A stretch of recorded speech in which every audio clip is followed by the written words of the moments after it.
impacts to any forest use.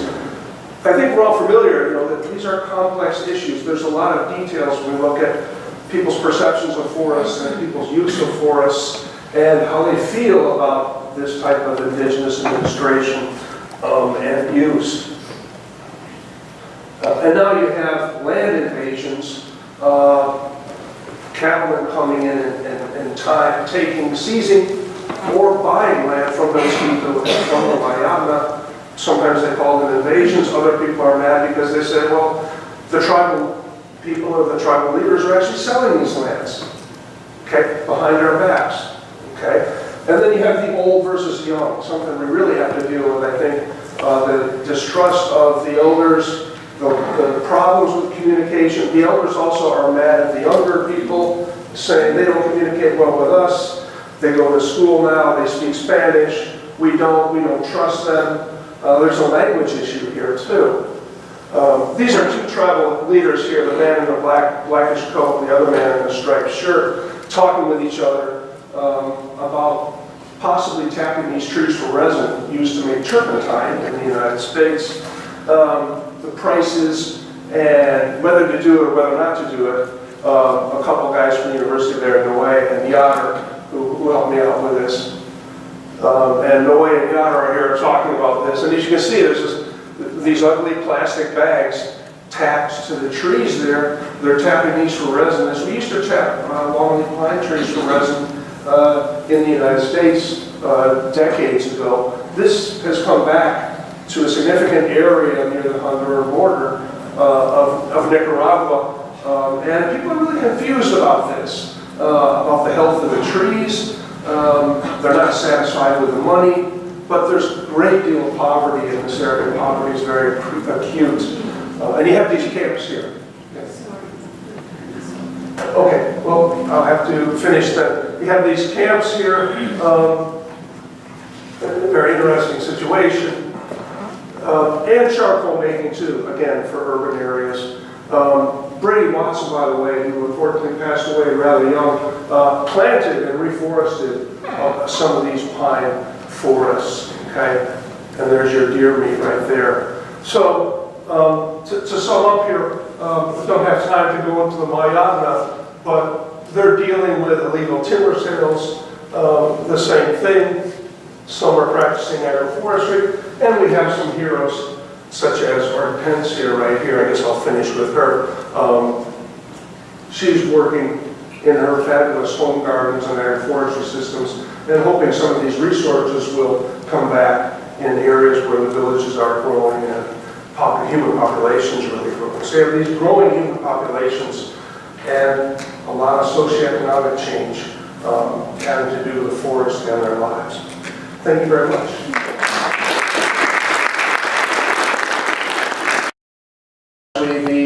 The year of climate change, or 3 years ago, they always name it. Each year in the country, they give it a specific name.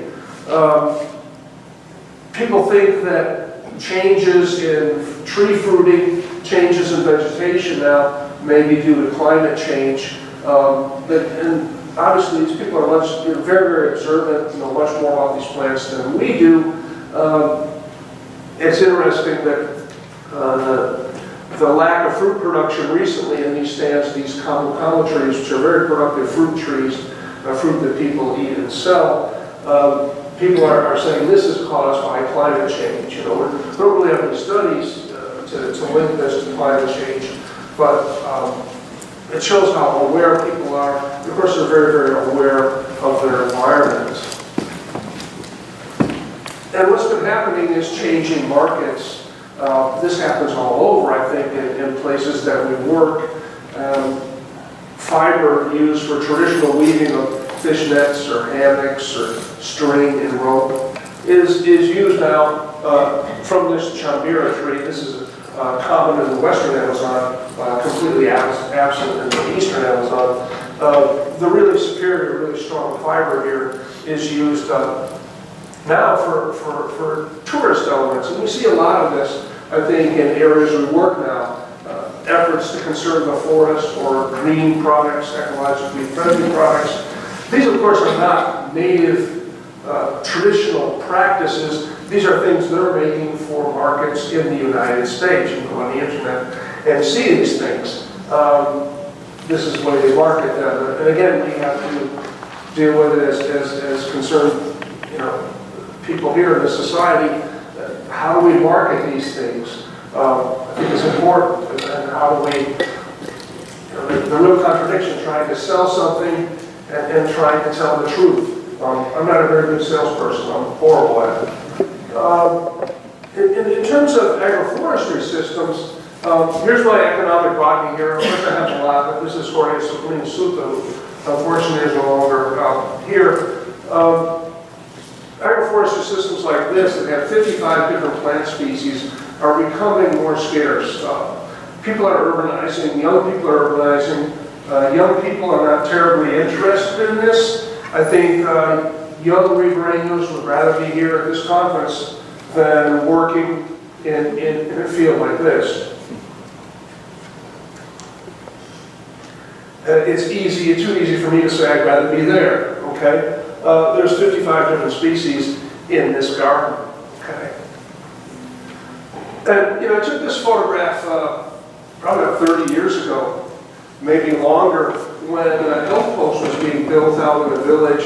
And this man, Don Lucas, who unfortunately has passed away too, was angry that a health post was coming to the village because he said, look, I know all about medicine. I don't need these silly doctors who wear white clothing and have these bandages and tape and do all these stupid things. I can cure you. And he asked me to do it. I got him some notebooks and some pens and pencils and some bottles, and he bottled up his remedies here and started writing down all the people that he visited and all the people that visited him. And I said, look, I can be a doctor too. We don't need these people. It was so interesting with Lucas and several others who, when we talked about deforestation or we talked about scarcity of resources, he would always get a twinkle in his eye and say, it's out there. Those plants are out there. I know, a few of us know, but not too many of us know. He was well aware of the fact that the younger people really didn't know or maybe didn't really care about these medicinal plants. They're more interested in going to the city and going to the discotheque, as we would say back then. So they recognize scarcity of resources, and they recognize skill, which I think is in finding them, which of course is incredibly important and needs to be documented. What's been happening recently, both in these two areas I'm presenting, the Western Amazon and in Nicaragua and Central America, is urbanization, the need for cash, and the creation of charcoal, a non-timber forest product. We were just talking about that. These prices are going up, and charcoal just competes with fossil fuel, basically kerosene prices for fuel.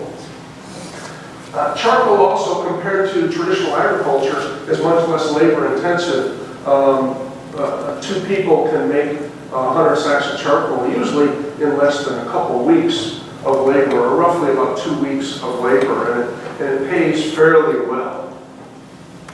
And what's happening is charcoal is being made in the floodplain. You can see the river in the background, that's the Chihuahua River.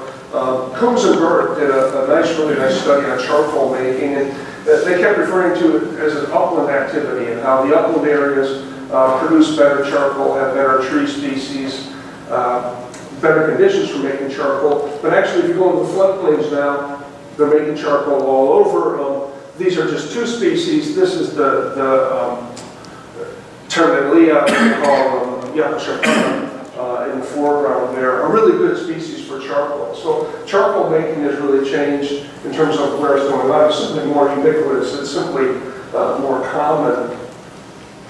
And people will use very inferior species too on the floodplain. These Inga species here, the other on the left, is a cheap type of charcoal, but again, it makes you quick money. The other species on the right is a very good quality wood, good quality charcoal.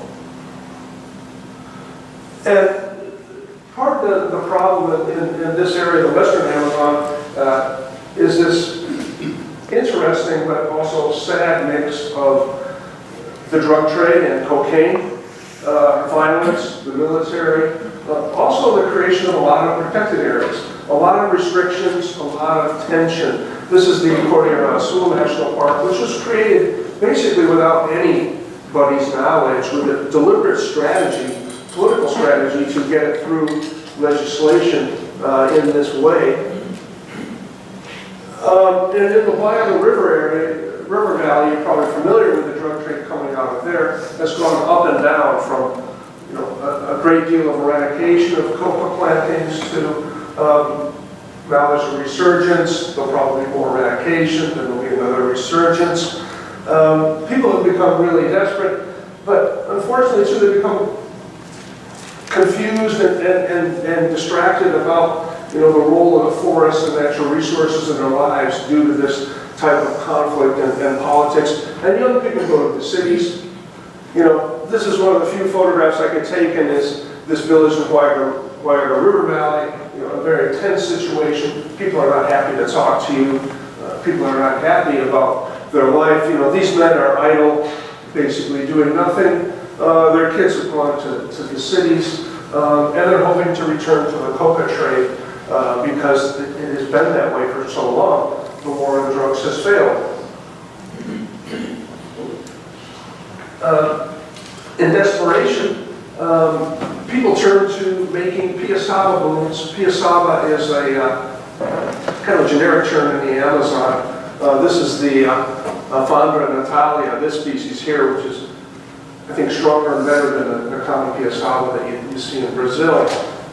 Their grandparents or parents did this, and they consulted them. Just a few people who were still alive suggested that they make these brooms, and they start working on broom making with these fibers.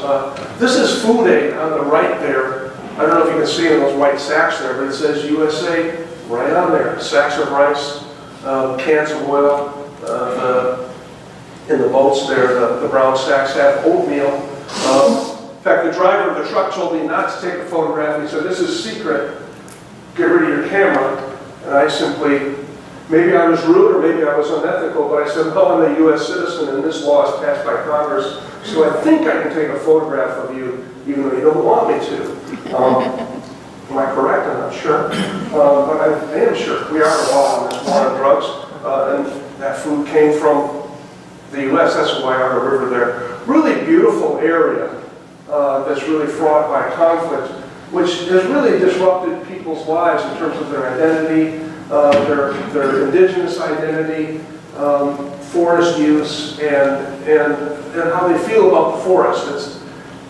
To call it a distraction, I think, is unfair. It's far more than a distraction. And by the way, they're not making money producing these brooms, which are. There's hundreds of thousands or millions of these brooms all over Peru. Now they're going to Colombia and Brazil, but they're just getting by doing this, like this kid here. And if we move to Nicaragua, we see some really positive possibilities. 40% of the country is autonomous territory, mostly indigenous. And if you go into the eastern areas, on the right there side, the eastern side towards the Caribbean, you'd really be amazed at the indigenous governments and the indigenous control and administration of the area. It's very tightly controlled. Okay, you have the Mosquito, the well-known Mosquito tribe, some perhaps 200,000 people. The Mayabna, maybe about 25,000 now. Both of these populations are increasing. Okay, and you see a lot of forest like this. Pine forest, very poor soils. And this is the distribution here, but I think it's more abundant in Nicaragua than this map shows here. Just a great deal of debate now over this forest. Are they burning it too much? Are they hunting it too much? Also problems with the tribal elders. Corruption, what are the prices they're receiving? This is all